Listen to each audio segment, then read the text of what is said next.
ಮುಖ್ಯಮಂತ್ರಿ ಸ್ಥಾನದಿಂದ ಸಿದ್ದರಾಮಯ್ಯನವರು ಕೆಳಗಿಳಿದದ್ದಾಯಿತು. ಶಾಸಕಾಂಗ ಪಕ್ಷದ ನಾಯಕರಾಗಿ ಡಿಕೆ ಶಿವಕುಮಾರ್ ಅವರು ಆಯ್ಕೆಯಾಗಿ ಮುಖ್ಯಮಂತ್ರಿಯಾಗಿ ಪ್ರಮಾಣ ವಚನ ಸ್ವೀಕರಿಸುವುದು ಈಗ ಮ್ಯಾಟರ್ ಆಫ್ ಫಾರ್ಮ್ಯಾಲಿಟಿ ಅಷ್ಟೇ.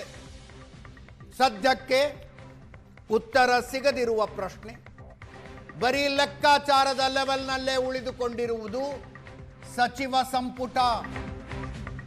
ಸಚಿವ ಸಂಪುಟದಲ್ಲಿ ಯಾರಿರ್ತಾರೆ, ಯಾರಿರೋದಿಲ್ಲ.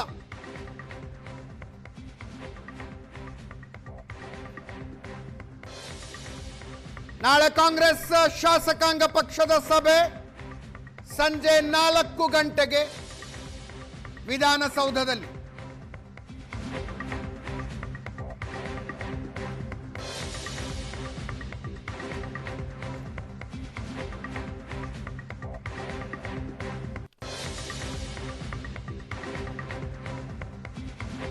ಒನ್ ಲೈನ್ ರೆಸಲ್ಯೂಷನ್ ಪಾಸ್ ಮಾಡ್ತಾರೆ. ತುಂಬಾ ಹೊತ್ತೇನು ನಡೆಯೋದಿಲ್ಲ ಶಾಸಕಾಂಗ ಪಕ್ಷದ ಸಭೆ.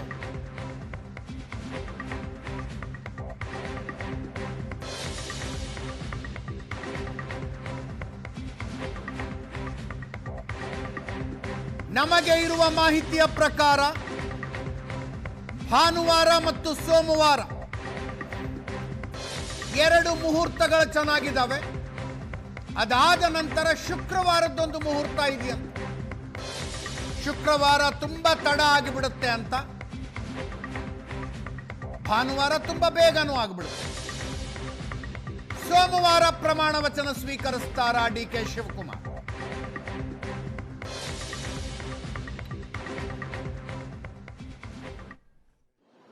ನಾಲ್ಕು ಗಂಟೆಗೆ ನಮ್ಮ ವರಿಷ್ಠರು ಬರ್ತಾ ಇದ್ದಾರೆ. 2 ಜನರಲ್ ಸೆಕ್ರೆಟರಿಗಳು, ಇನ್ಚಾರ್ಜು ಮತ್ತು ಅಡ್ಮಿನಿಸ್ಟ್ರೇಷನ್ ವೇಣುಗೋಪಾಲ್ ಅವರು, ರಂದೀಪ್ ಸುರ್ಜೇವಾಲಾ ಅವರು ಮತ್ತು ಕೆಲವು ಸೆಕ್ರೆಟರೀಸ್ ಬರ್ತಾ ಇದ್ದಾರೆ. ಆಗ ನಾವು ನಮ್ಮ ಪಕ್ಷದ ಶಾಸಕಾಂಗ ಪಕ್ಷದ ಸಭೆಯನ್ನು ಮಾಡ್ತೀವಿ. ಸೊ ಅದಾದಮೇಲೆ ಏನು ತೀರ್ಮಾನ ಆಗ್ತದೆ ಅನ್ನೋದನ್ನು ಡೈಲಿಗೆ ಅವ್ರು ತಿಳಿಸ್ಬೇಕಾಗ್ತದೆ. ಆಮೇಲೆ ತೀರ್ಮಾನ ಮತ್ತೆ ಕಂಟಿನ್ಯೂ ಆಗ್ತದೆ.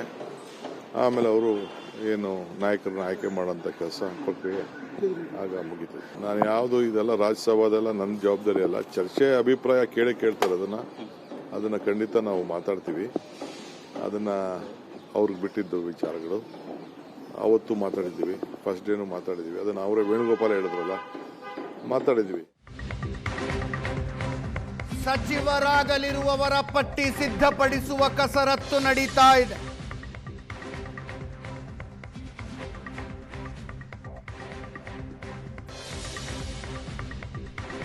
ಚುನಾವಣೆಗೆ 2 ವರ್ಷಗಳಿರುವಾಗ ಮುಖ್ಯಮಂತ್ರಿ ಬದಲಾವಣೆ, ಹೊಸ ಸಚಿವ ಸಂಪುಟ.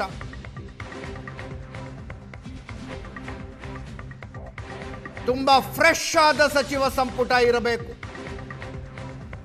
ಹಿರಿಯರು ಮತ್ತು ಹೊಸಬರ ಮಧ್ಯದಲ್ಲಿ ಒಂದು ಫೈನ್ ಬ್ಯಾಲೆನ್ಸ್ ಇರಬೇಕು ಅನ್ನುವ ಲೆಕ್ಕಾಚಾರದಲ್ಲಿ ಡಿಕೆ ಶಿವಕುಮಾರ್ ಅವರಿದ್ದಾರೆ.